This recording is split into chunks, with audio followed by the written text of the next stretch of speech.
Madaling araw na nga pala nito nang bigla akong nagutom kaya naisipan ko pumunta sa convenience store. Grabe, ang daming pagpipilian, hindi ko na alam kung ano yung pipiliin ko dito. Eto, mukhang masarap to ha, bulalo ng Lucky Me Beef, kaya ito yung bibiling ko, yung Curry Malaysian style minute noodles ng Maggi. Pwede rin pala siyang gawing pansit kanto, no? Sa paglalakad ko nga dito sa loob ng convenience store, may nakita nga pala ako ditong tag 165 pesos na pork chop. Naisipan ko nga pala itong itapping sa may noodles na nabili ko, no? Pagkatapos ko nga bayaran, nakauwi na nga pala ako neto at dumiretso nga pala ako dito sa rep para kunin itong isang itlog. Ang una nga pala natin gagawin dito guys, imamarinate nga pala natin itong pork chop, no? Nilagyan ko nga pala ng toyo, kamalansi, maraming kamalansi para mabisa, tapos lalagyan mo pa ng ketchup. Saktuhan lang yung paglagay sa ketchup guys, tapos lalagyan natin ng paminta, asukal at bawang. After natin ilagay yung mga pampalasa, syempre halu-haluin na natin yan, no? Imamassage na natin yan. Dito nga tinusok-tusok ko yung karne para pumasok yung yung mga particles, alam mo yung pampalasa para pumasok doon sa kaloob-looban ng laman. Pero syempre, lalagyan mo ng pagmamahal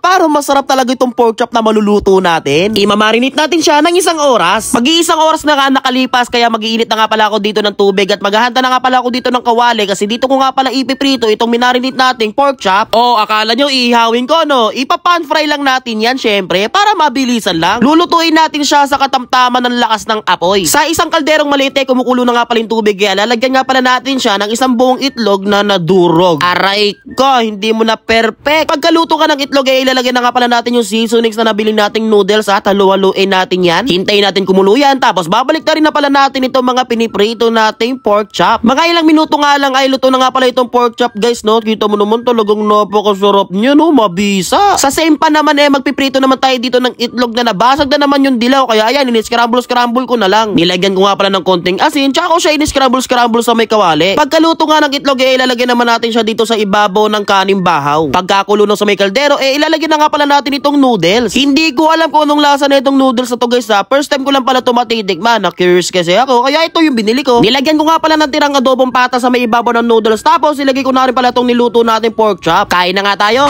So guys, ito nga pala yung food trip ko ngayong madaling araw, no? Bali, nagluto nga pala ng noodles na hindi ko alam kung ano to. First time ko lang pala tumatitikman. Ito nga pala yung curry, yung Maggi na brand, Curry Malaysian style noodles. Bali, Malaysian style noodles, no? Nilagyan ko lang ng adobong pata, tapos pritong liempo. Tapos may natirang kanin, syempre gabi na, konting kanin lang. Konti lang to. Uwe, naubusan lang tayo ng kanin eh. Tikman na natin man, Malaysian style noodles. Mabisa man, tapos partneran natin ng itong adobong pata.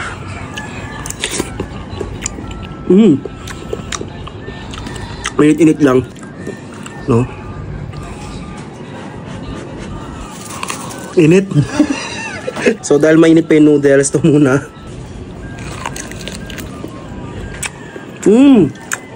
Ang sarap ng pagkadali man, yung pagka-marinate.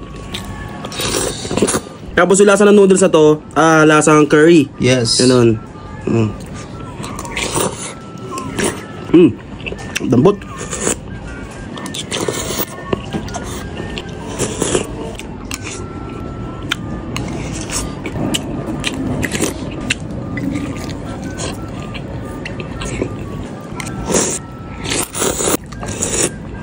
Lagay naman natin dito.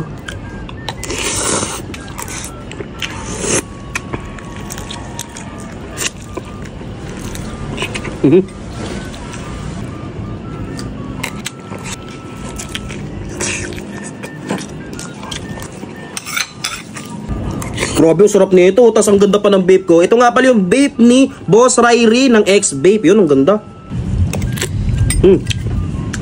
Guys, try nyo to gawin, no? Yung noodles nyo, upgrade nyo. Diba? Grabe, ang dami pala nito. Tapos konti lang yung kanin, dami, di ko maubos. Busog ka na nga eh. Tol, tabi mo na, kainin ko pa to. Ay, sorry.